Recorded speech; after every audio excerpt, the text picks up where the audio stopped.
tiempo de calidad con nosotros y espero que cada uno de nosotros aparte tiempo, ¿verdad? Cotidianamente para platicar con Él en oración, la lectura de su palabra, poder cantarle sin necesidad tal vez de un violín, ¿verdad? O alguna guitarra, pero que podamos estar con Él y buscar hacer su voluntad siempre. Vamos a ir a Proverbios capítulo 6. Proverbios capítulo 6. Estamos estudiando el libro de Proverbios. El 4 y 5 vuelve a repetir los temas que vamos a escuchar ahorita en el capítulo 6. Y entonces vamos a leer de manera alternada la palabra de Dios. Proverbios capítulo 6.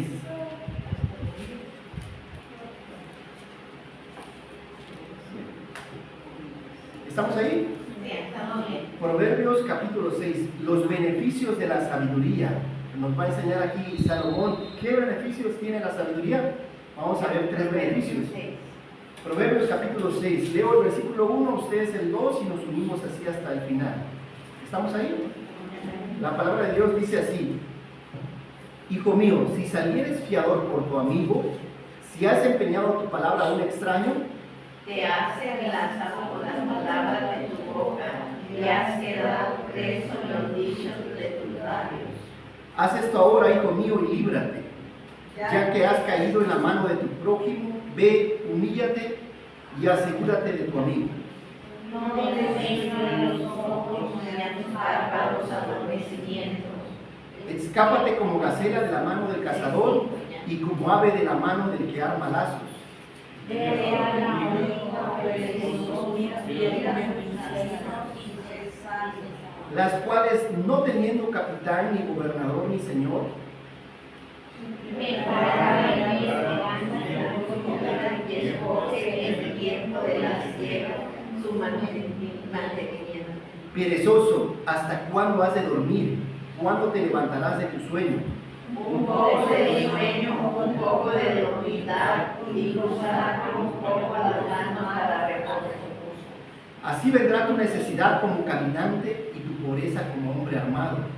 El hombre malo, el hombre depravado, es enviado en la perversidad de boca, Que guiña los ojos, que habla con los pies, que hace señales con los dedos. pero que se llama en su corazón, anda realizando el mal en todo tiempo, siembra las discordias. Por tanto, su calamidad vendrá de repente, súbitamente será quebrantado y no habrá remedio.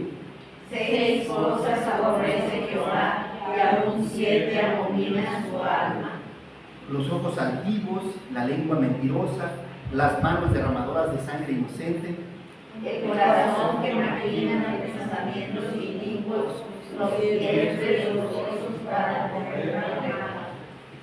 el testigo falso que habla mentiras y el que siembra discordia entre hermanos. Guarda, hijo mío, el mandamiento de tu padre, y no dejes la enseñanza de tu madre.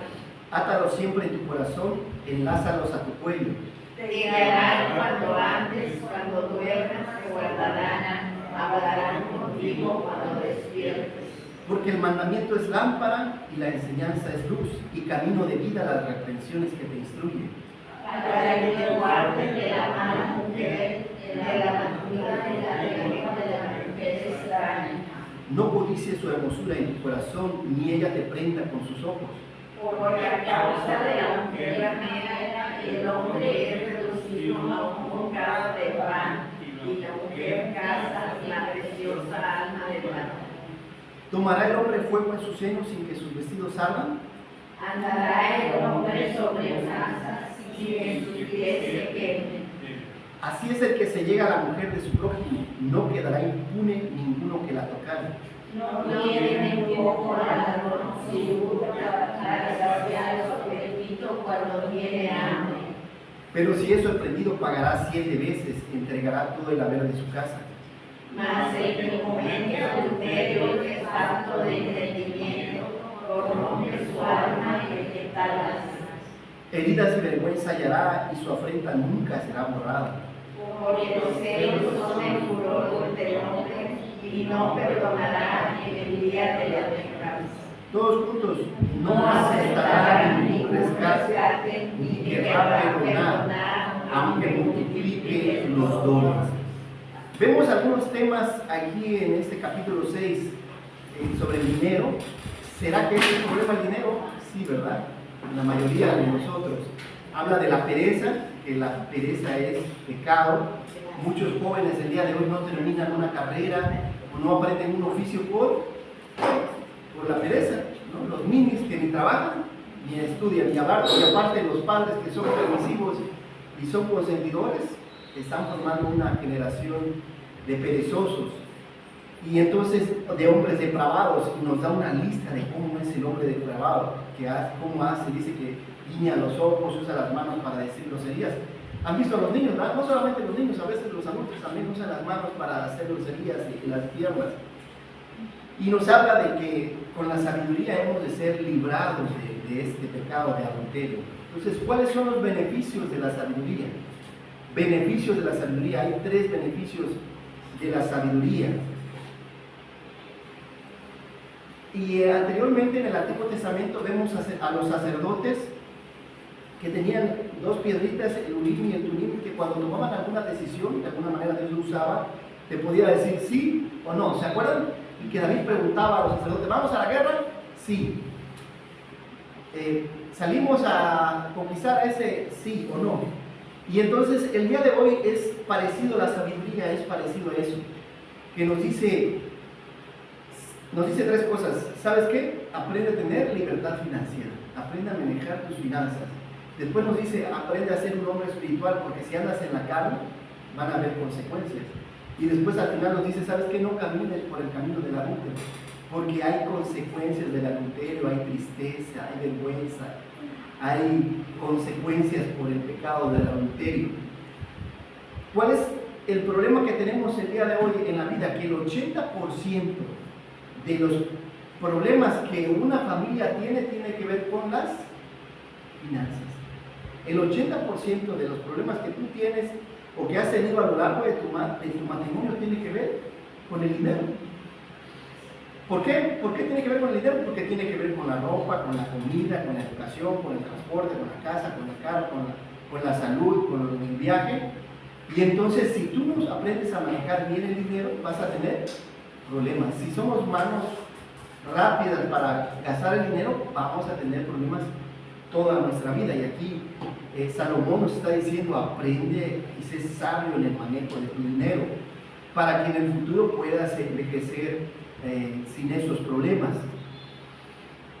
El INEGI, el Instituto Nacional de Estadística y Geografía, informó que el 50% de los divorcios es debido al adulterio en el matrimonio. ¿Por qué?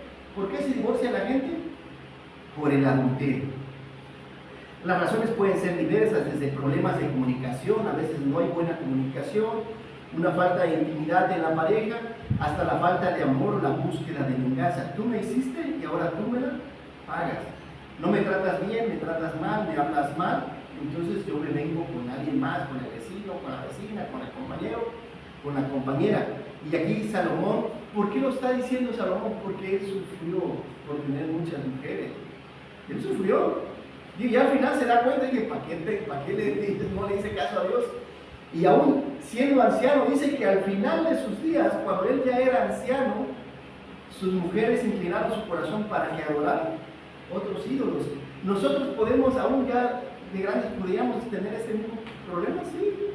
¿No? Hay hermanos que ya se les viene la locura a los 60, 70 años y empiezan a querer lo que no hicieron de jóvenes, quieren hacerlos ya de ancianos. Entonces aquí Salomón nos dice, no corras por ese camino, ¿no? ¿Las mujeres pueden llegar a tener ese problema? Sí.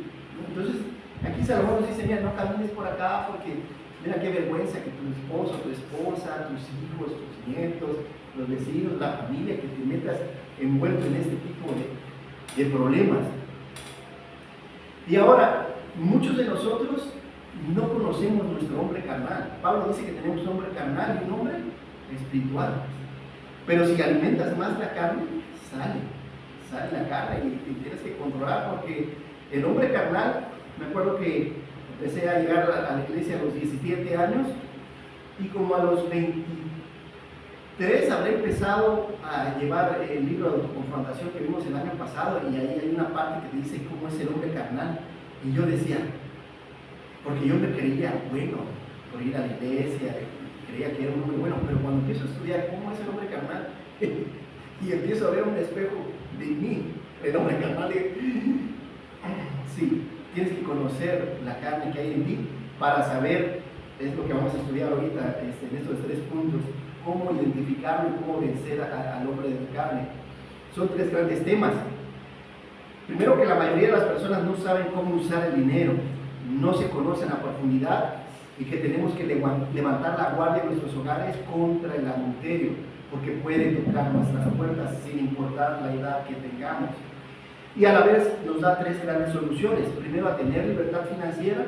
Segundo, a ser hombres espirituales. Y tercero, a ser librado de la mujer extraña, de la mujer del adulterio.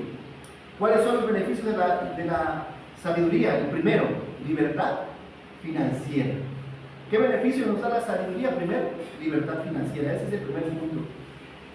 Se han escrito muchos libros sobre la semipobreza del cristiano. ¿Qué significa esto? A lo largo de los años se ha dicho que un verdadero cristiano debería rechazar el dinero, evitando toda comodidad material, y estar satisfecho con lo que tiene y nada más que con lo que tiene, lo indispensable.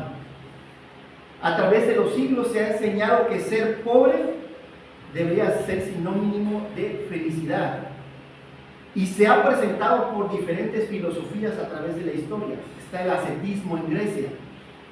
Ellos creían que con que tú nada más tengas que comer ya es suficiente, no debes procurar otra comodidad espiritual más que el tener sustento y abrigo. Y entonces se ha creado una filosofía a través de los siglos. Estuvieron los franciscanos ya en Roma en el siglo XIII, que renunciaban a las riquezas materiales y a sus propiedades para vivir con sencillez y austeridad la palabra de Dios.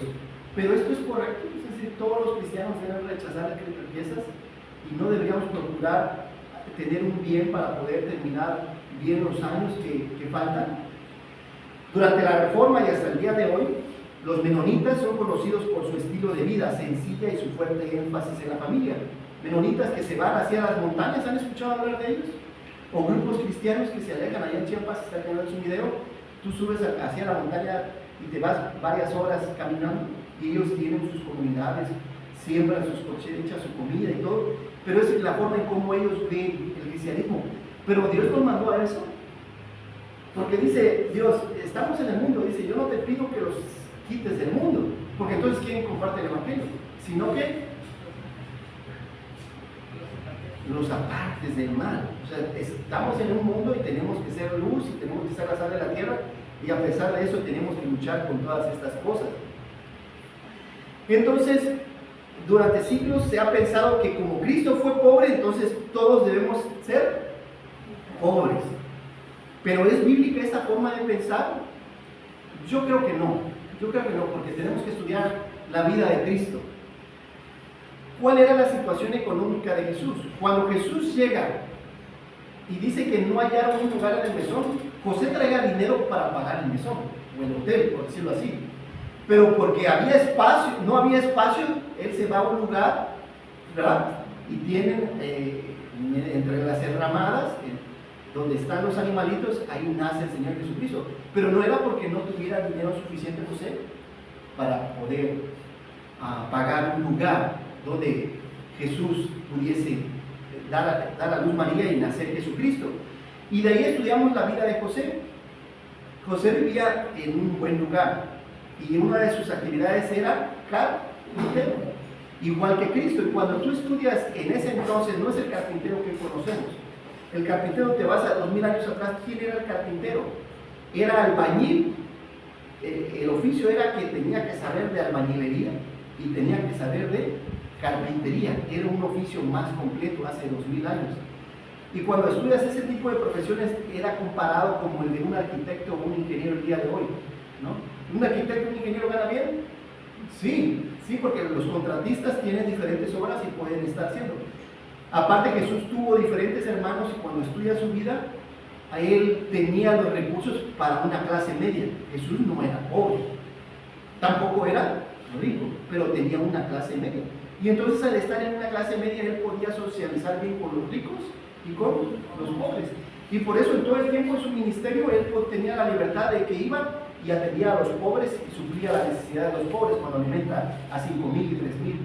Pero también se mezclaba entre los ricos. ¿Se acuerdan cuando estuvo allá con Nicodemo, cuando estuvo con Zaqueo, que también era de los pudientes?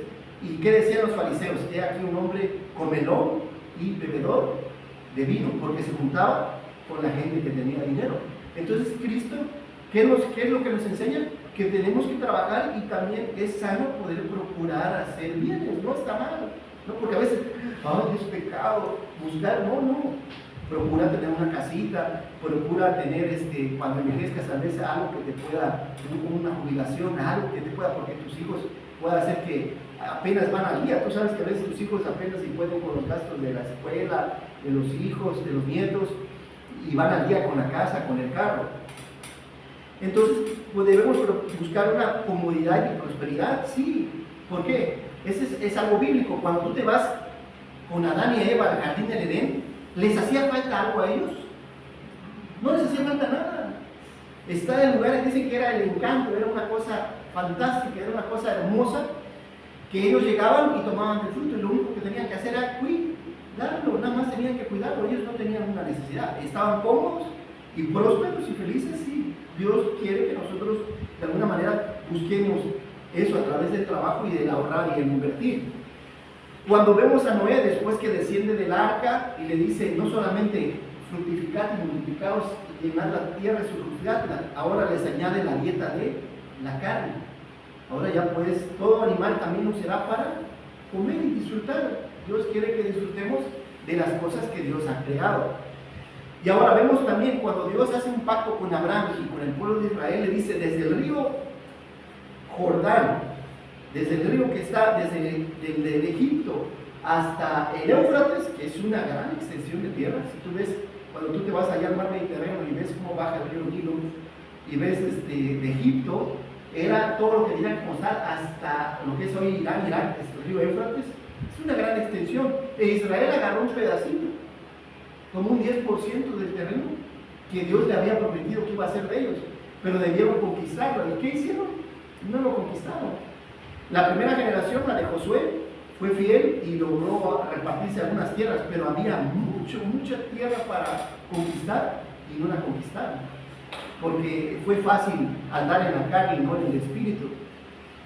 El poder tener esa libertad financiera, pocos logran esa libertad financiera, que puedas ir y puedo ir a cualquier tienda y comprar lo que quiero.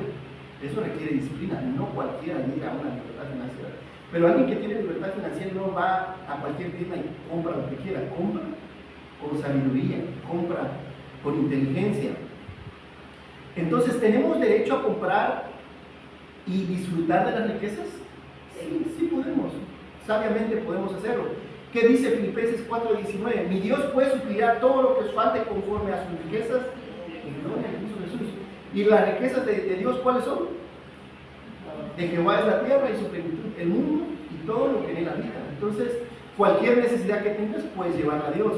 ¿Qué dice Santiago? Si alguno de vosotros tiene falta de sabiduría, pídela a Dios, el cual da a todos abundantemente y sin reproche le será dada. Tal vez no has sido sabio administrando el dinero. Pídele a Dios, Señor, dame sabiduría. Me llega la quincena y no tengo dinero porque no he sido sabio al usar el dinero. Ayúdame y dame sabiduría para poder administrar los recursos. ¿La iglesia tiene necesidades? Sí. ¿El hogar tiene necesidades? Por supuesto. ¿Hay enfermos, pobres, viudas y huérfanos? Sí. Entonces el dinero no solamente es para ti. Dios nos ha dejado muchas responsabilidades. La iglesia es una de ellas. La gente necesitada es otra. El próximo mes, primeramente Dios, estaremos visitando a los ancianos, y ahí ustedes vayan haciendo un partidito para mandarles algo, unas sabritas, unas galletitas, algo de lo que nos pidieron, o quieres mandarles algo y vamos a llegar a compartirles la palabra, pero no lleguemos con las manos vacías, lleguemos con algo que podamos compartir. Si les podemos llevar alimentos, pues qué mejor, pero o está un poquito retirado, podemos hacer, embolsar algo, llevarles algo para regalarles. Ya nomás nos dices cuántos hay. Hay 3 formas de hacer dinero, bíblicamente. Que te lo hereden o regalen, que trabajes por ello o que lo robes. Solamente 3 formas. Entonces, que te lo hereden o regalen, a menos que tú seas de la familia Garza Laguera, de aquí de Monterrey, que son los más ricos de Monterrey, los Garza, que son dueños del Oxxo, las tienditas Oxxos que vemos acá. Ellos son los dueños de FEMSA, Coca-Cola a nivel nacional. Ellos tienen la franquicia. A menos que sea de ella tu familia y que vayas a heredar, pues no hay tanto problema, ¿verdad? Pero si no tienes una familia millonaria, entonces hay que trabajar. El segundo es trabajar. Dios dice, 6 días trabajarás y el 7º descansarás para honrar a Dios y disfrutar del fruto de tu trabajo. Trabaja de lunes a sábado y el domingo vente a la iglesia, Señor, gracias, y nos comemos una barbacoa o unas carnitas aquí del Chilango, o a ver qué hacen las hermanas, pero para disfrutar lo que hemos trabajado de lunes a sábado, ¿verdad? No es, hay quienes hasta el domingo quieren trabajar, no, el domingo es del Señor, el domingo es estar con la iglesia, el domingo es estar con tu familia, con tu pareja, con tus hijos y disfrutar de lo que trabajaste el lunes a sábado. Y no necesariamente en un restaurante allá en San Pedro, ¿verdad? Puede ser como a mí me gusta mucho, le digo a Fabi que me gusta que me haga tacos fritos de frijol, ¿no? Tortilla con frijol y salsa de tomate, yo no sé cuánto me puedes gastar, 50 pesos. Mis gustos son sencillos, unas empanadas, unas tostadas, no soy tan rebuscado. Y disfrutar de una buena plática con los amigos, nos quedamos aquí y platicar con los hermanos cómo han estado. Es la forma, para eso Dios quiere que hagamos el trabajo, para poder disfrutar de lo que Dios nos da con los demás. Y la tercera forma de hacer riquezas es robando. Pero ¿qué dice Pablo en Efesios? El que hurtaba, no hurte más, sino que trabaje haciendo con sus manos lo que es bueno. A fin, ¿cuál es el propósito? De que tenga que compartir con el que tiene. Ahora, tu trabajo no nada más es para ti. Y la mayoría de las personas somos egoístas. Solamente para mí, para mi pareja, para mis hijos, para mis nietos, para mí. No, tienes obligaciones con la iglesia, tienes obligaciones con el necesitado, el pobre, la viuda, el huérfano. En el Antiguo y el Nuevo Testamento nos dice esto. ¿No nos dice Santiago eso que vimos? Dice la religión pura y sin mácula, ¿qué es? Visitar a las viudas y a los huérfanos en su necesidad, visitar al enfermo, visitar al inmigrante, porque nosotros fuimos inmigrantes o esclavos en Egipto, y los amos y somos en este mundo también, somos peregrinos, somos extranjeros, y que vean estas personas que somos diferentes porque somos hijos de Dios. Y a la vez también nos dice que esta gente que no les gusta es porque les gusta robar, es porque no les gusta trabajar, ¿verdad? Esa es la razón, porque la gente roba, porque no les gusta trabajar. Trabajo aquí en Monterrey, ahí por todos lados, no más que te piden trabajar de sol a sol, y hay mucha gente que mejor prefiere robar porque es perezosa. Y nos dice que la Biblia condena la pereza, resulta vergonzoso y pecaminoso, pero exalta al hombre diligente, al hombre que le gusta trabajar, que le gusta jalar. Esa palabra es muy de acá, allá no lo usamos en el sur. La mano de los diligentes señoreará, mas los perezosos serán siervos. El alma del perezoso desea y nada alcanza, mas el alma de los diligentes será prosperada. El flojo todo el tiempo quisiera yo tener un carro, una casa, quisiera viajar, pero no se levanta del sillón y está con el control, o en la hamaca. Aquí no usa la hamaca, pero está descansando y no le gusta trabajar. Todo el tiempo está deseando y tiene las mejores intenciones, pero pues es flojo y desea de todo, pero nada tiene. Si eres diligente, prepararás económicamente para el futuro, pero si eres perezoso, no. Por eso nos da el ejemplo aquí: ve a la hormiga, oh perezoso, y mira sus caminos, y sé sabio, la cual no tiene ni capitán, ni gobernador, ni señor, preparando en el verano su comida, y recoge en el tiempo de la siega su mantenimiento. Y reprende al perezoso: ¿hasta cuándo has de dormir? ¿Cuándo te levantarás de tu sueño? Un poco de sueño, un poco de estar durmiendo, y cruzar un poco las manos para reposo. Así vendrá tu necesidad como caminante, y tu pobreza como hombre armado. Es decir, porque hay mucha gente, dice, también Proverbios dice, en el barbecho del pobre hay mucho pan, pero se pierde por falta de juicio. A veces la gente, ¿por qué es pobre? Porque gasta el dinero en cosas que no debería gastar. y debería ahorrar, pero a veces no se tienen esos hábitos. Pudieras decir, me da flojera ser trabajador. Recuerda el fin del perezoso. El perezoso no ara a causa del invierno. No voy a trabajar porque está lloviendo. No voy a trabajar porque está haciendo mucho sol. No, está a 50 grados, ¿qué voy a hacer a trabajar ahí como loco? No ara porque hace frío. Y siempre hay pretextos para el perezoso, ¿no? Está muy lejos. El trabajo está hasta Monterrey. Y siempre le pone pelos. Siempre la persona floja no trabaja porque no le gusta trabajar. Pedirá en la siega y no hallará. El perezoso no trabaja como debería y en consecuencia termina siendo un mendigo pidiendo a los demás. Y tengamos cuidado nosotros también de cómo envejecer, ¿verdad? Porque pudiéramos llegar a convertirnos en mendigos de nuestros hijos y nuestros nietos esperando que ellos nos den el pan diario. Y si todavía tienes fuerzas, pudieras trabajar de una manera inteligente. Pablo dice, el que no trabaje, que no. Y entonces si tú tienes hijos o nietos que no trabajen, que no. ¿Es bíblico? Entonces si tienes algún niño en tu casa, pues es hora de mandarlo a trabajar y si no va, y si está ahí, bueno, aquí hay que pagar una mensualidad para que te pueda dar de comer y eso ahorrarlo para futuras necesidades. ¿Qué clases de hijos y nietos estamos criando? ¿De los que trabajan y estudian o de los que no trabajan y estudian? Pablo le dijo a Tito, si alguno no provee para los suyos y mayormente para los de su casa, ha negado la fe y es peor que un incrédulo. Entonces, Dios nos llama a proveer a nuestra casa, ¿verdad? ¿Cómo debemos trabajar? No sirviendo al ojo como los que quieren agradar a los hombres, sino como siervos de Cristo, de corazón, haciendo su voluntad, no como queriendo quedar bien con los jefes, porque algo que he observado mucho aquí, que hay gente que es muy queda bien, o la mebota, le dicen aquí así, ¿no? De que quiere quedar bien con el jefe y anda poniendo el mal a toda la gente. No de esa manera, tú dedicas a trabajar y Dios te va a recompensar el día de mañana haciendo lo que se espera de ti en tu trabajo. Ahora, ¿cómo tener libertad financiera? De eso estamos hablando, ¿no? ¿Qué beneficios tiene de ser sabio? Tener libertad económica, a eso me refiero. Pudiera ser ganando más, aumentando tus ingresos, o pudiera ser gastando menos, o pudiendo hacer crecer tu dinero, invirtiéndolo en algún lugar. ¿Hay otras formas de obtener dinero? Sí, ahorrando e invirtiendo. Dice Proverbios, tesoro precioso y aceite hay en la casa del sabio, mas el hombre insensato todo se lo gasta. El hombre sabio ahorra parte de su dinero, no se lo gasta. Sí significa amarrarse las tripas, sí. El cinturón, sí. A veces te puede antojar comerte alguna hamburguesa, algún taco o algo, o a veces comprar comida hecha, tal vez signifique preparar todos tus alimentos y estar ahorrando e invirtiendo. Pero dice que el hombre insensato se lo gasta todo. Llega la quincena y estamos esperando, ya hoy es quincena y la mayoría está esperando que llegue la quincena porque ya se la gastó. Fue el día del padre, fue el día de la madre, hubo una gran pachaca el domingo y no pensaron que iban a pasar una semana o 2 semanas y en qué vas a hacer con los gastos. O hay quienes agarras y piden prestado o la tarjeta de crédito y llega la quincena y para pagar la tarjeta y todo el tiempo se vive endeudado, todo el tiempo. Eso no es sabio.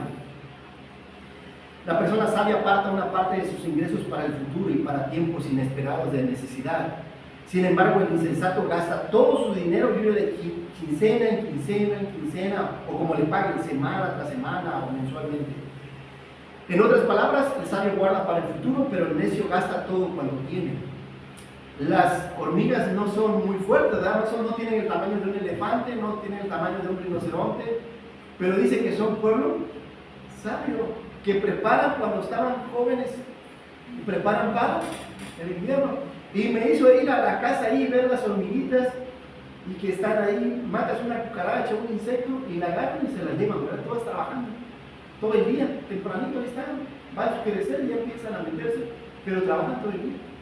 Ahorita cuando llueve, porque saben que cuando llueve o viene el invierno, ayer que estaba lloviendo, ya no estaban las hormiguitas donde estaban, porque saben que pues se inunda su casa, viene el agua, son frágiles y cierran el agujerito de su nido y saben que puede venir agua, lluvia, pero ya prepararon para varios días, que ahora viene el invierno, dura meses el invierno, pero ya tienen guardado para todas ellas. Dice, deberíamos aprender de ellas y ser sabios que cuando envejezcamos debería haber algo guardado ahí para poder envejecer, pero no, pensamos que no hay mañana. Y entonces, todo lo que tengo en la bolsa es para gastar. Dice, aprende de la hormiga, ve que son inteligentes y ellas están ahorrando, están ahorrando. Dice, aceite hay en la casa del sabio, o sea, hay cosas que vender, él está siempre generando un ingreso para poder tener.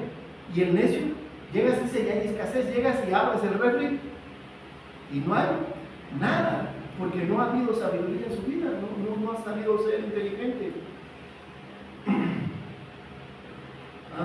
Estaba platicando el martes con un contratista y me decía que ahorita que está el sol, aprovecha a hacer impermeabilización y hay mucho avance de obra, porque cuando viene la lluvia y cuando viene el frío, el trabajo baja, ¿no?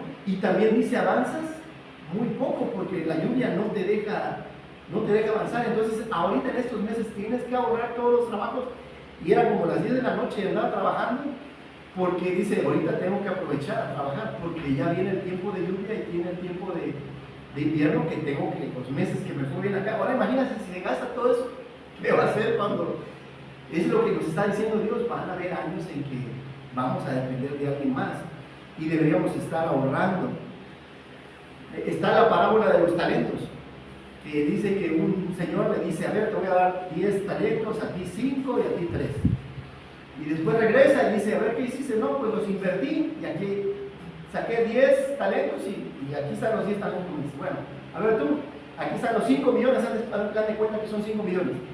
Me dejaste 5 millones, lo invertí en una casa, lo compré y vendí la casa y gané otros 5. Ah, ok, muy bien, y te voy a dar el doble, está bien, porque has sido fiel con los talentos, con las cosas que yo te he dado. Y viene uno aquí, le dio 3 millones, no, es que tengo miedo, lo guardé allá. Y dice, ¿cómo hiciste eso? Y no, lo hubieras metido al banco y te hubieran dado intereses por lo menos. Y dice, a ver, quítale a este y dénselo al que sabe invertir. ¿A qué se refiere el don de talentos? Que Dios te ha dado talentos, Dios te ha dado cierta cantidad de dinero cada quincena. Y Dios te va a pedir cuentas, ¿qué hiciste con la quincena? Porque cuando ganabas 5,000 te alcanzaba, y cuando ganaste 10,000 también, y después empezaste a ganar 20 y tus gastos aumentaron. Dios te va a pedir cuenta de todos los bienes materiales, no solamente de tus hijos, de tu pareja, te va a pedir cuentas de dinero, porque tú eres mayordomo de las cosas que Dios te da. Tú no eres el dueño de tu dinero, aunque actuamos como si fuéramos dueños y gastamos el dinero como queremos. Entonces seamos sabios a la hora de usar el dinero. ¿En qué invertir? En una casa, en un terreno, en una casa, en un carro de oportunidad. Tengo un vecino ahí que tiene 4 carros, el vecino. Está un Spirit en 10,000 pesos, una camioneta en 25, un Mustang, y bueno, tiene diferentes carros, pero tienes los 10,000 más y compras el carro, lo puedes vender en 20. Pero si tienes los 10,000 pesos, pero si no tienes los 10,000 pesos, y digo, ahorita no lo hago porque estoy con la casa. Y estoy pagando, ya nos falta como un año. Y bueno, pero sí hay formas de cómo a veces Dios te da esa oportunidad. Casas de oportunidad, terrenos de oportunidad. Y los terrenos los puedes hacer almacén, bodega, las rentas, salón de fiestas. Y bueno, hay muchas formas. El mercadito aquí los miércoles y sábados. Puedes vender muchas cosas. Ahora, dice, el que fue fiel en lo poco, en lo mucho, le pondré. Y el que no es fiel, le será quitado. Entonces, si tú eres fiel en lo poco, Dios te va a dar. Pero ¿a qué se refiere esto? Si dice, si tú no has salido ser fiel en las cosas materiales, ¿cómo crees que Dios te va a dar las espirituales si no eres fiel con las materiales? A eso se está refiriendo en la parábola.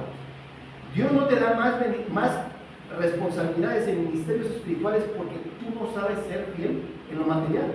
Dios no te va a dar cosas espirituales. No estás listo, pues. Lo que dice Pablo, les di a beber leche y no viandan. Les di a beber lo básico y no lo entienden. ¿Cómo les voy a enseñar cosas más grandes y sublimes si no pueden con lo básico? No, Dios no va a usarte para su gloria en el sentido de cosas que Dios quiere preparar para poder usarte en diferentes áreas de la iglesia y la familia y en este mundo, si no aprendes a manejar bien el dinero.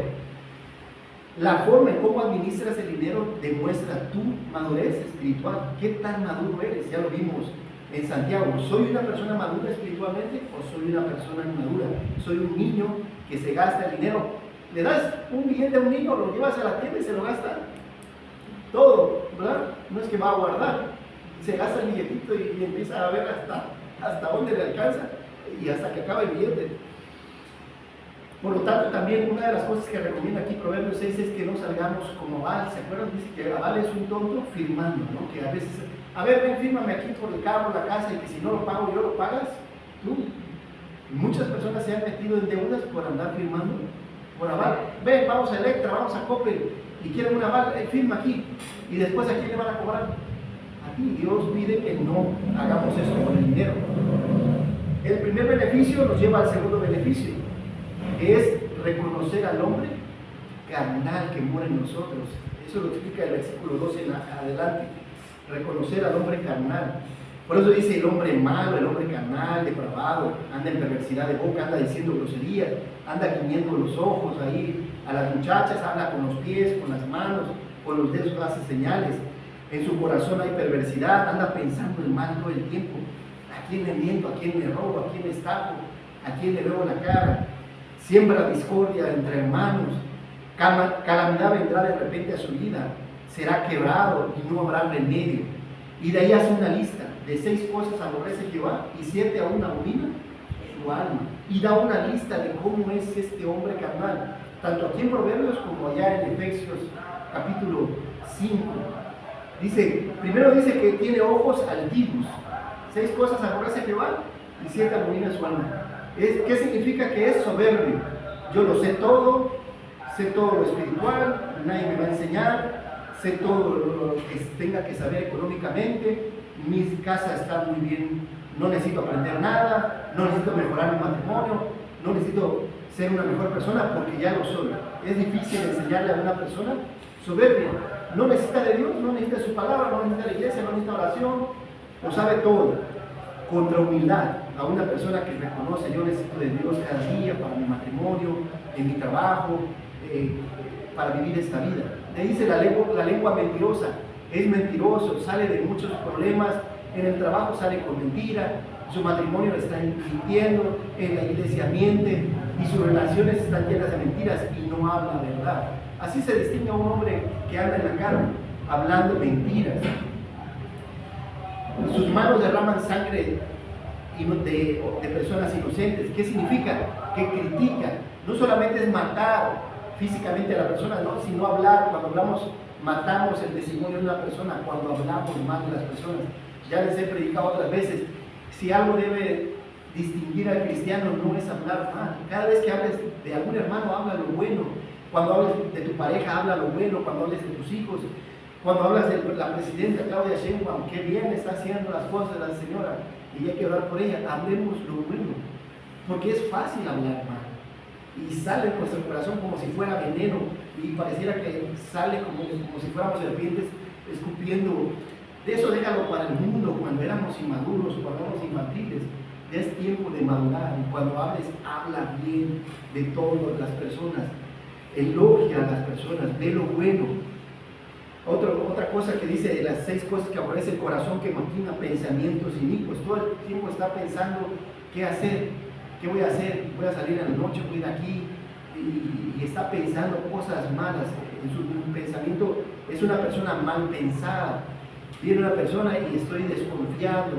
Y yo entiendo que hemos tenido experiencias con amigos, vecinos, familiares que nos han pagado mal, pero ese está generando todo el tiempo pensamientos malos. ¿Y qué es lo que hace el justo? Dice que, Pablo dice, en esto pensad que todo lo bueno, lo justo, lo puro, lo amable, lo bueno, lo que es digno de nombre, en esto pensad. Eso debería ocupar nuestra mente. Pensamientos buenos, positivos, bonitos, orar, leer, ayunar, testificar, y no dejar que los pensamientos negativos vengan y estar pensando, y si viene otro COVID, y si viene una crisis, y si hay una guerra, y si me quedo sin trabajo, y si viene enfermedad a mi vida. No pienses en eso, entrega todos esos pensamientos a Dios y quédate con los buenos pensamientos.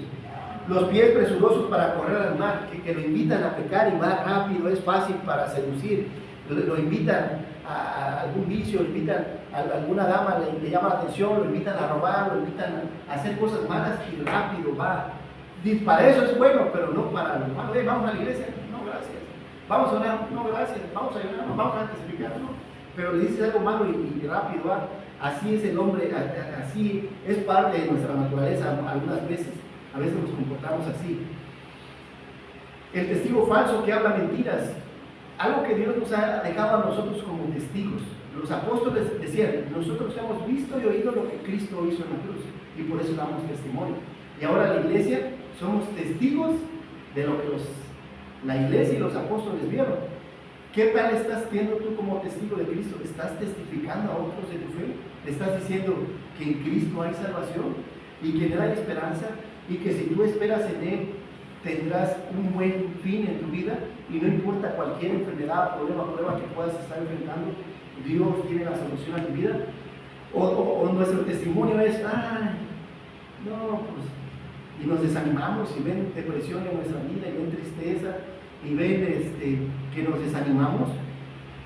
¿Cómo estamos siendo testigos falsos o somos testigos verdaderos de Cristo? Y el tercero y el séptimo que dice, y el que siembra discordia entre hermanos, el chismoso, el que anda hablando mal de los demás, en el trabajo, de los compañeros, de los vecinos. Aprendamos a quitar este mal hábito de nuestras vidas. Incluso vemos a Nicodemo y a Jesús cuando tienen esa plática, ¿se acuerdan? Que le dice, ¿quién es el hombre carnal? Dice, necesitas nacer de nuevo. Jesús le dice, lo nacido de carne, necesitas nacer de nuevo. Todos nosotros tenemos un hombre carnal y a veces sale cuando nos enojamos, cuando nos ponemos celosos o cuando las cosas no van bien en la vida y a veces Dios manda algunas pruebas y entonces aflora lo que hay en nosotros. Pero dice, lo nacido de espíritu, espíritu es. Permitamos que venzamos la carne a través de Cristo. ¿Y cómo vencemos la carne? Según Pablo en Romanos 7 y 8, Pablo dice, yo sé que en mí, esto es, en mi carne no mora el bien, porque el querer bien está en mí, pero el hacerlo, no. Mi carne no quiere. A ver, hay que venir el domingo a la iglesia, pero es levantarse temprano, ¿no? Y entonces hay una lucha entre querer venir o descansar. Y a veces te puede estar doliendo el cuerpo, o a veces hay problemas, y entonces siempre va a haber una lucha entre hacer lo correcto y lo que no es correcto. Por eso decía Pablo, no hago el bien que quiero, sino el mal que no quiero, eso. Pablo luchaba consigo mismo. Y si hago lo que no quiero, ya no lo hago yo, sino el pecado que mora, el hombre carnal que está en mí. Así que queriendo yo hacer el bien, hallo esta ley que el mal está en mí. Porque según el hombre interior, el espiritual, me deleito en la ley de Dios. Quiero orar, quiero leer la Biblia, quiero compartir a Cristo. Pero veo otra ley en mis miembros, que es la carnal, que se revela contra la ley de la palabra de Dios y que me lleva cautivo a la ley del pecado que está en mis miembros. Miserable de mí, decía Pablo, ¿quién me librará de este cuerpo de muerte? ¿Quién puede librarme? Como decía el Chapulín Colorado, ¿quién podrá librarnos? ¿No? ¿Quién podrá librarnos de hombre pecador? Gracias, gloria a Dios por Jesucristo, a quien yo mismo con la mente sirvo a la ley de Dios, mas con la carne a la ley del pecado. Ahora pues ninguna condenación hay para los que están en Cristo Jesús, los que no andan conforme a la carne, sino conforme al Espíritu. Y sería bueno que tú observaras tu vida, cómo andas. ¿Andas en la carne o andas en el Espíritu? Y ahorita te voy a decir cómo es los que andan en la carne y cómo son los que andan en el Espíritu. Pablo mismo decía en Filipenses capítulo 3, decía, si alguno tiene de qué gloriarse o de confiar, ese soy yo, circuncidado al octavo día. Es decir, él había cumplido, había nacido judío, del linaje de Israel, del linaje de los reyes, de la tribu de Benjamín. El primer rey fue Saúl, él se llamaba Saulo, le habían puesto Saulo por el rey Saúl. Yo soy del linaje de Benjamín, soy del linaje de reyes. Hebreo de hebreos. Y cuando se refiere a hebreo de hebreos, es decir, no soy cualquier neófito, soy una persona que conoce del linaje. En cuanto a la ley, fariseo, él dice, yo estudié, tengo una licenciatura, una maestría, un doctorado y soy el próximo aspirante a sacerdocio. Dice, él tenía de qué agarrarse de la carne. En cuanto a la ley dice irreprensible, en cuanto a celo, perseguidor de la iglesia, pero todo era para mí ganancia, la estimado como pérdida por amor de Cristo. Todo lo que he perdido en la carne, para mí no vale, por amor de Cristo, por amor a su palabra. Y ciertamente aún estimo todas las cosas como pérdida por la excelencia del conocimiento de Cristo, porque entre más conozco a Cristo, decía Pablo, más estoy convencido de que Dios es bueno.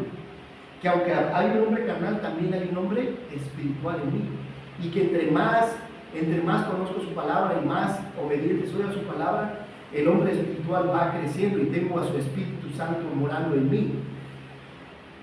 Dice, por lo cual yo sé que he perdido todo esto y lo tengo por basura, para ganar a Cristo y ser hallado en Él, no teniendo mi propia justicia, que es por la ley o por las obras de la ley, sino por la fe en Cristo. Mi fe puesta y depositada en Cristo, la justicia que es de Dios por la fe en Cristo. Jim Elliot, un misionero a Ecuador, a los Aucas, que le quitaron la vida, lo mataron cuando llegó, él decía, no es necio el que da lo que no puede retener para ganar lo que no puede perder. Él entregó su vida para servir a Dios, y es lo que espera de cada uno de nosotros, que entreguemos nuestra vida a Él, nuestro matrimonio a Él, nuestros hijos a Él, nuestro hogar a Él, nuestra iglesia a Él. Pablo decía, no es que lo haya alcanzado ya, ni que sea perfecto. ¿Pablo era perfecto? No, dice, no soy perfecto, sino que prosigo por ver si logro así aquello para lo cual también fui asido por Cristo. Hermanos, yo mismo no pretendo haberlo ya alcanzado, pero una cosa hago, olvidando ciertamente lo que queda atrás, mis equivocaciones, mis errores pasados, mi incredulidad, mis desconfianzas en Cristo, extendiéndome a lo que está delante, prosigo a la meta, al premio, al supremo llamamiento que es en Cristo Jesús. ¿Qué dice? El poder ser igual a Cristo, ¿no? Ese es el llamamiento, que podamos llegar a ser igual a Cristo, que imitemos a Cristo. Por eso decía, Cristo decía, sed imitadores de mí, y Pablo decía, sed imitadores de mí como yo lo soy de Cristo. Y hoy, ¿qué nos dice a nosotros? Que imitemos espiritualmente a quién? A Cristo, y que luchemos contra el hombre carnal que hay en nosotros, porque Cristo es el modelo de nuestra vida, diciéndonos, haya pues en vosotros ese mismo sentir que hubo en Cristo Jesús, el cual siendo en forma de Dios, no estimó el ser igual a Dios como cosa que aferrarse, sino que se despojó de sí mismo, tomando forma de siervo, hecho semejante a los hombres, y estando en la condición de hombre, se humilló a sí mismo, haciéndose obediente hasta la muerte y muerte de Cristo. Entonces, dice que seamos siervos los unos de los otros y que seamos humildes los unos a los otros. Cristo fue un siervo, ¿se acuerda que lavó los pies de los apóstoles? Dios espera que haya en nosotros ese sentir, que seamos siervos, que seamos humildes, que no seamos soberbios, para luchar contra el hombre carnal que mora en nosotros y seamos espirituales. Por eso Pablo decía en Filipenses 1:21, porque para mí el vivir es y el morir es ganancia, porque para mí el vivir es Cristo, y en otras palabras, porque para mí el vivir es para Cristo. Yo vivo para Cristo, para agradar a Cristo, y ya no a mi carne o a mi propio yo, mi propio ego. Porque en Cristo, dice Pablo, porque en Cristo es mejor que todo lo que había perdido. Por eso dice el libro de Hebreos, ¿Cristo es mejor que Adán? Mucho mejor que Adán, porque Adán pecó, pero Cristo no, Él cumplió la promesa que había dado Dios. ¿Cristo es mejor que los patriarcas? Sí, ¿verdad? Porque ellos no cumplieron y fallaron. ¿Cristo es mejor que los ángeles? Mucho mejor que los ángeles. ¿Es mejor que el tabernáculo que se le dio al pueblo judío? Sí, porque en Él tenemos tabernáculo y Él mora en nosotros. ¿Cristo es mejor que todos los reyes? Sí, porque ellos fallaron, pero Él es nuestro rey. ¿Cristo es mejor que cualquier sacerdote, que el sacerdocio de Aarón? Sí, ¿verdad? Y que el de Melquisedec, porque Él es nuestro sumo sacerdote. Entonces podemos ir confiadamente a Él y en Él podemos ser hombres espirituales. Por eso el siguiente libro que vamos a estudiar es Vivir en Cristo. ¿Cómo vivimos en Cristo? ¿Cómo andamos en Cristo? Y por eso dice, y manifiestas son las obras de la carne. ¿Qué me dice que ando en la carne? adulterio, fornicación, inmundicia, lascivia, idolatría, hechicerías, enemistades, pleitos, celos, iras, contiendas, disensiones, herejías, envidias, homicidios, borracheras, orgías, cosas semejantes a estas, acerca de las cuales os amonesto. Si andas practicando algo de lo que acabo de leer, andas en la carne. Pero dice, y manifiestas son las obras del Espíritu: amor, gozo, eres paz, paciente, benignidad, bondad, fe, mansedumbre, templanza. Si reina en ti los frutos del Espíritu, andas en el Espíritu. Pero si andas aquí y no hay gozo y paz, andas en la carne. Los caballos cuarto de milla son de los más bonitos del mundo, si logras domarlos, porque son muy rebeldes. Pero si no los logras domar, no valen más que unos miles de dólares, no valen los millones de dólares que pueden. Tú y yo podemos ser como cuartos de millas para Dios. Si somos obedientes, Dios puede hacer muchas cosas con nosotros. Pero si somos rebeldes, no, Dios no puede usarnos. Como el caballo rebelde no te sirve de mucho, no es de mucho provecho. El segundo beneficio nos lleva al tercer beneficio: serás librado del adulterio. Estamos hablando de 3 beneficios: libertad financiera. El segundo, ¿cuál es? Reconocer al hombre carnal. Y tercero, serás librado del adulterio. El séptimo mandamiento Dios dejó en Éxodo 20, 10 mandamientos. El séptimo es: no adultera. Y no solamente físicamente, también lo puedes hacer mentalmente, y debemos cuidar nuestros pensamientos. La intimidad es un lazo del matrimonio, pero fuera del matrimonio es incorrecto. Dios inventó la intimidad y tiene todo el derecho de decirnos cómo usarlo correctamente. Sin embargo, al escuchar el séptimo mandamiento, muchas personas en la sociedad sonríen y son indiferentes a ese mandamiento y hacen lo que quieren. ¿Qué hay de malo en adulterar? Pues hay consecuencias, hay tristeza, hay derrotas. Había un programa que decía Big Brother, que salió, que fueron de las primeras series reality show que salieron en la televisión, y tenían un lema que decía: las reglas cambian. Con Dios no, hay una regla. Tienes una pareja, sé fiel a la pareja, con tus pensamientos, tu forma de tratar. Es lo que hemos visto, ¿no? Que la pareja tiene que ser un compañero, tiene que ser leal, cuidar del hogar y cuidar de los hijos. Entonces tengamos ese cuidado, porque por ahí puede venir el enemigo y sembrar algún pensamiento y lo siembra a través del mundo. Vemos que el mundo, para el mundo, ¿qué es? Está bien, todas las mujeres que puedas tener. Hollywood, ¿qué te dice? Películas, series, novelas. ¿Qué ves en las novelas de Televisa? ¿No? Amantes, gente siendo infiel, las parejas siendo infiel al otro. Y pareciera que no hay consecuencias. Sí, sí hay consecuencias. No te lo dice la televisión, pero hay consecuencias, hay dolor. Primero que nada, son 3 las consecuencias. Primero, es decepcionante, al final te decepcionas, y ya les voy a decir por qué. Segundo, es destructivo, destruye tu matrimonio, destruye tu testimonio, destruye la relación con tus hijos, con Dios. Y tercero, puede ser mortal. Puedes traer una enfermedad venérea como el VIH o alguna otra enfermedad, o tú no sabes cómo va a reaccionar el marido. Me platicaba un entrenador cubano, Ángel Bueno, ya falleció, allá en Chiapas, era mi entrenador, y él decía que en Cuba, cuando se da mucho esto, aquí no se da mucho, dice, pero en Cuba, las parejas, cuando saben cómo le está pagando su pareja, sienten cierta rabia y odio y llegan a matar. Tú no sabes cómo va a reaccionar la pareja, y entonces llega a matar.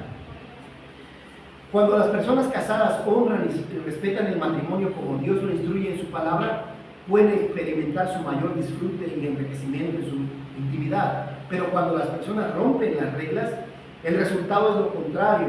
Experimentarán decepción, desilusión, y el problema es que cada vez quieren mayor dosis de aventura, ¿no? Y cada vez se arriesgan más para alcanzar el placer que ellos buscan.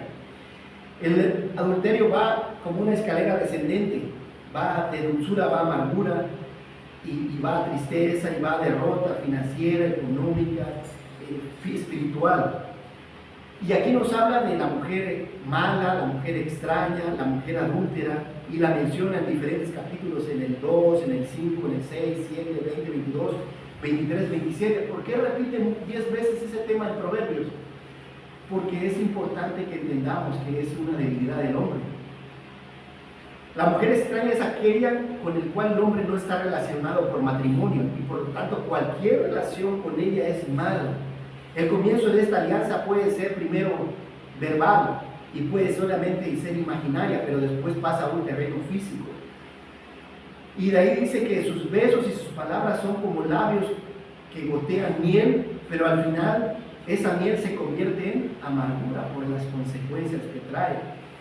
El libro de Proverbios enfatiza la importancia de mirar hacia adelante para ver hacia dónde nos guiará. Nos está diciendo, mira, si tú caminas por el camino de adulterio, te va a ir mal, hijo, no lo hagas. Y tal vez algunos de ustedes, sus hijos, sus nietos han tenido que aconsejarle que no anden por ese camino. Es como el día de hoy, quiero comprar un boleto a Chiapas. He estado por ahí, tenemos algunos compromisos por allá y tal vez tenga que comprar un boleto, pero tengo que saber comprar mi boleto, ¿verdad? Me llega mi boleto y sé cuál es mi destino. No es que voy a comprar un boleto a la Ciudad de México y de repente el avión me va a llevar a la Ciudad de México. Ya sé a dónde voy, a Chiapas, ¿verdad? El adulterio es lo mismo. Dice Dios, si tú caminas y agarras ese avión, hijo, es destrucción, es muerte, es vergüenza, es pena, es tristeza, es una mala relación con Dios, una mala relación con tus hijos. No vayas por ahí, no camines.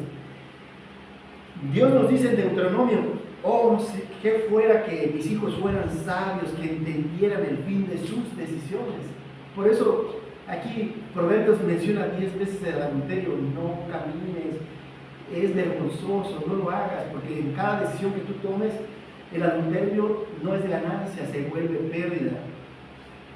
El adulterio te promete cosas, te promete felicidad, pero es una felicidad temporal. El adúltero nunca tomaría el cebo del diablo si supiera estas consecuencias, pero las ignora y dice, no, eso ya lo vimos, ese adulterio no, nunca me va a pasar. Y nunca tiene la guardia arriba, a cualquiera de nosotros nos puede pasar. En lugar de lujo, el adulterio se vuelve miseria, en lugar de riqueza se vuelve pobreza, en lugar de un éxito es una ruina, acaba con tu matrimonio y tu vida patrimonial. Porque, seamos sinceros, si tú tienes cierta cantidad de dinero, si viene un divorcio, ¿qué pasa? Se separan los bienes, ¿verdad? Y si llegas a tener muchas propiedades, hay una pérdida de la noche a la mañana. Y si tenías gozo y paz al llegar a tu casa y estar con tu esposa y estar con tus hijos, ahora puede ser que tu esposa ya no quiera estar contigo, ¿sí? Hay una ruptura. Puede ser que en el trabajo hay empresas que son muy selectas, que dicen, si tuvo la desfachatez de ser infiel a su pareja, ¿quién nos estará robando? ¿Quién empresa? Y a veces ya no los dejan crecer, porque relacionan el tener un buen matrimonio con una carrera exitosa. Y entonces son mucha la pérdida. El hecho de que poder ir a comer con tu esposa y tus hijos unos taquitos a la esquina o al parque, o un helado, y lo andas comiendo con otra persona. Y en lugar de ir a un hotel a San Pedro, y vamos a un hotel un fin de semana y pagar una alberca y un buffet, lo andas metiéndote en un hotel o en otro lugar, porque todo eso tiene un costo. No es barato, pues no es de que te van a pagar por andar haciendo eso. Y aparte del regalo que pudieras estarle dando a tus hijos y a tu pareja, se lo das a alguien. ¿Sí me explico? Es mucha la pérdida. Y el tiempo que deberías estarle dando y haciendo a crecer a tus hijos espiritualmente y sabiamente, lo estás dedicando a otra persona.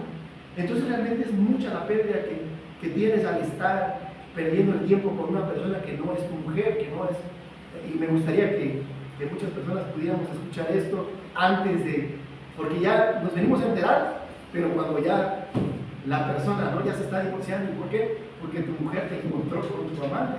Porque hasta ese momento es que te das cuenta que tienes un problema. No antes, no tratamos las enfermedades como deberíamos tratarlas. Y a veces es que ella me entiende mejor que mi esposa. Sí, pues tu mujer ha de tener su genio también, tienes que buscarle el lado. Pues no, ¿quién dijo que esto del matrimonio va a ser fácil? Y por este lado es una versión, porque nada más estás un ratito, pero por este lado, pues convives con tu pareja y tienes que ser paciente y amarla y ser condescendiente con ella. Y aparte lo que van a pensar tus padres, ¿no? Tus hermanos, tus primos, tu suegra, tus vecinos, ¿no? Es mucha la pérdida, pierdes relaciones, amistades, sociedad, los hermanos en la iglesia, es mucha la pérdida, ¿verdad? Y lo triste es que cosechamos lo que sembramos. Y entonces todo eso después dice, ¿por qué mis hijos andan tan desviados? Pues porque tú andas en otro lado y no estás cuidando las cosas que Dios te ha pedido que cuides. Por eso. Y la intimidad y el gozo que debías de haber tenido dentro de tu pareja, la dejaste ir por querer ir por un momento de placer. Y es que el compromiso del matrimonio es como el río, por eso tiene un cauce, ¿verdad? Que el río tiene un cauce. Pero ¿qué pasa? Ahorita aquí se desbordó en Texas, en Estados Unidos, el río Guadalupe, ¿no? Y hizo mucha avería. Pero cuando se salió del cauce y se metió a las casas, llevó árboles, tiró casas y hizo mucha destrucción. Así es el matrimonio. El matrimonio tiene un cauce y una regla, nada más con tu mujer y nada más. Pero si te sales, va a haber mucha destrucción, va a haber mucho sufrimiento. La libertad de elección es uno de los privilegios que Dios nos ha dado, pero Él nos instruye y nos exhorta a usar sabiamente esta decisión. El adúltero cree que puede esconderse de las personas, pero se le olvida que Dios está en todo lugar. Los ojos de Jehová están en todo lugar, contemplando a los malos. Bueno, no, te puedes esconder de nosotros en un tiempo, pero de Dios no te vas a poder esconder. Dios lo sabe todo. Sansón es un claro ejemplo de las consecuencias del adulterio. Él decidió, y aparte decidió decirle a Dalila dónde radicaba su fuerza, y fue para destrucción. Y ya una vez, ya no hubo marcha atrás hasta que murió. Es igual, puede ser que ahorita estés jugando, puede ser que ahorita lleves un tiempo, unos meses, unos años, pero Dios te va a cobrar la factura, tarde o temprano vas a pagar. La paga del pecado es muerte. Millones de personas en nuestro mundo de hoy están viviendo en adulterio y están buscando ser libres, pero realmente ese pecado los esclaviza. Solamente Cristo puede liberarnos. Ahora, ¿quieres ser libre de ese pecado? Si el libertades seréis verdaderamente. Si Cristo mora en nosotros, si procuramos que diariamente ser hombres espirituales, mujeres espirituales de Dios, oración, lectura, aunque tengamos esa pasión de lujuria, porque a veces yo entiendo que esa lujuria es más en algunos hombres y mujeres que en otros.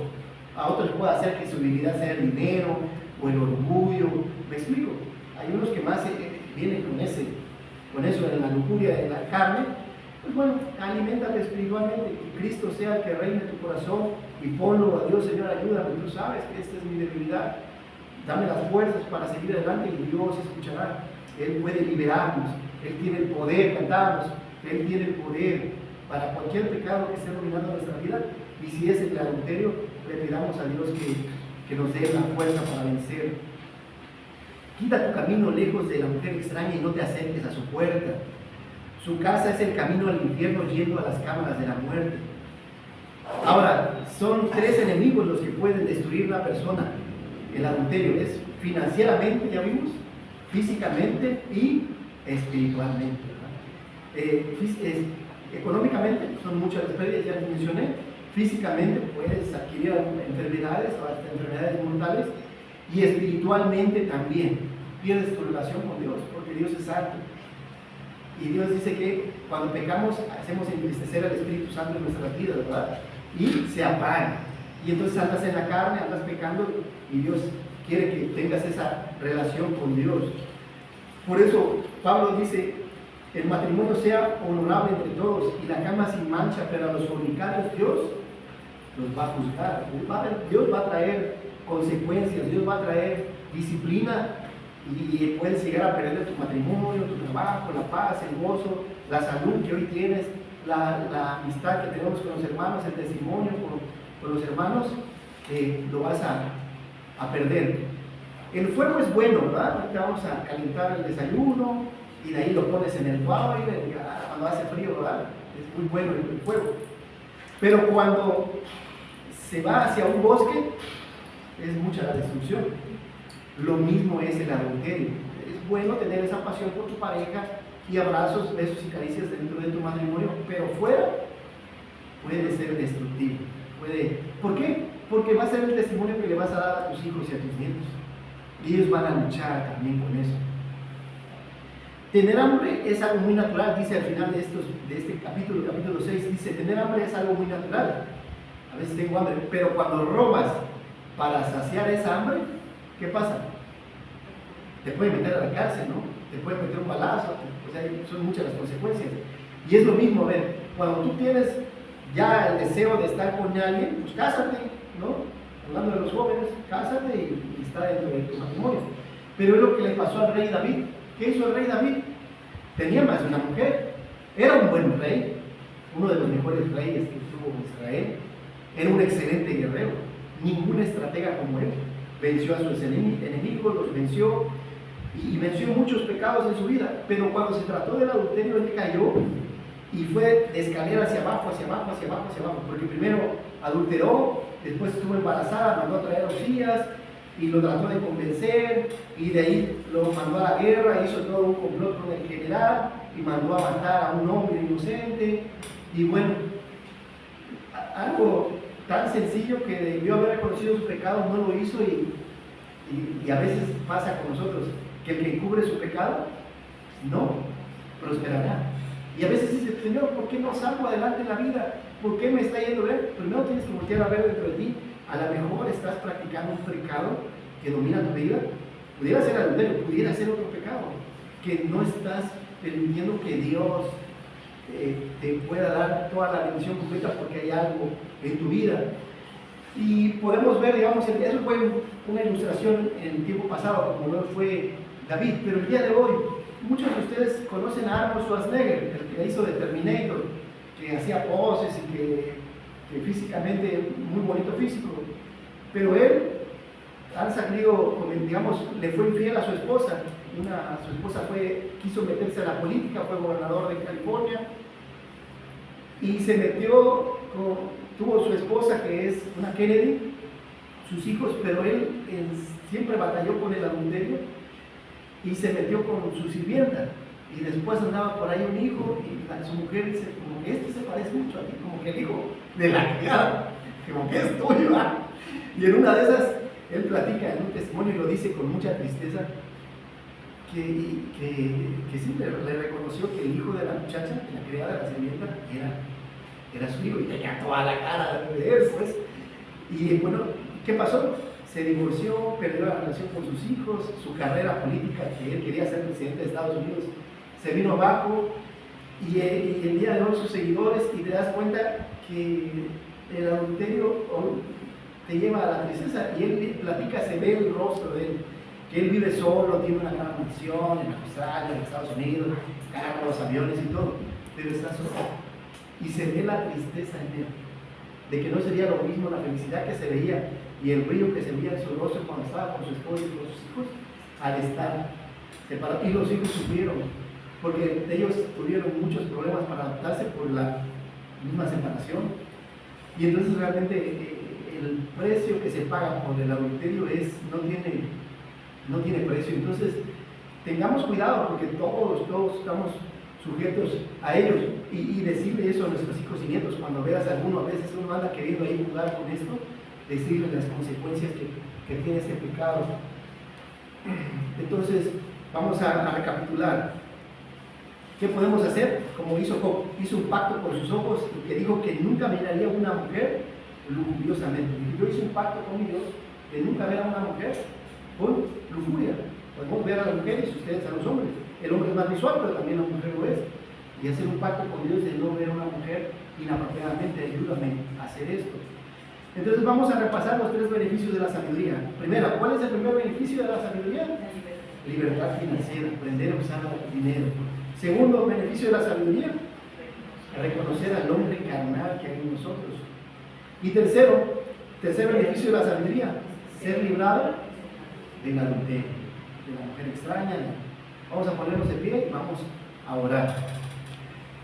Señor, te damos gracias en esta mañana por la oportunidad que nos das de estar en tu casa. Gracias por estos beneficios de ser sabios. Ayúdanos a ser sabios. Nos hace falta, Señor, sabiduría para manejar el dinero, las finanzas. Hemos sido pues no sabios al manejar el dinero durante años. Ayúdanos, Señor, danos la oportunidad de administrar sabiamente, de ahorrar, de invertir. No sabemos si nos vas a dar 10, 20, 30 años más de vida. Ayúdanos a ser sabios. También te pedimos, Señor, que ayúdanos a identificar a ese hombre carnal y ayúdanos a a trabajar el hombre espiritual, a depender de ti en oración, a alimentarnos espiritualmente, a orar y a poder, Señor, a vivir en Cristo, Señor, a andar en el Espíritu. Ayúdanos a crecer espiritualmente, hablando a través del conocimiento de tu Hijo Cristo y a través del conocimiento de tu palabra, por supuesto. Entre más conozcamos tu palabra, más sabios seremos y alimentaremos a ese hombre espiritual y crecerá y callará el hombre carnal. Ponemos en tus manos también, Señor, el adulterio, Señor. Todos nosotros tenemos esa parte en la cual tú nos has creado, Señor, esa parte de intimidad, que podamos suplirla dentro de la pareja, mejora nuestra comunicación o cualquier problema que haya en la pareja. Ayúdanos a ser pacientes y tolerantes. No es perfecta, ni esperemos que nuestra pareja sea perfecta. La aceptemos con virtudes y defectos y partamos de ahí, Señor, que estemos siempre juntos, y ayúdanos a alejarnos de la mujer extraña, de la ramera, del hombre que no es nuestra pareja, Padre. Lo ponemos en tus manos, Señor. Danos de tu gracia, danos sabiduría e inteligencia para vivir sabiamente. En Cristo te lo pedimos. Amén.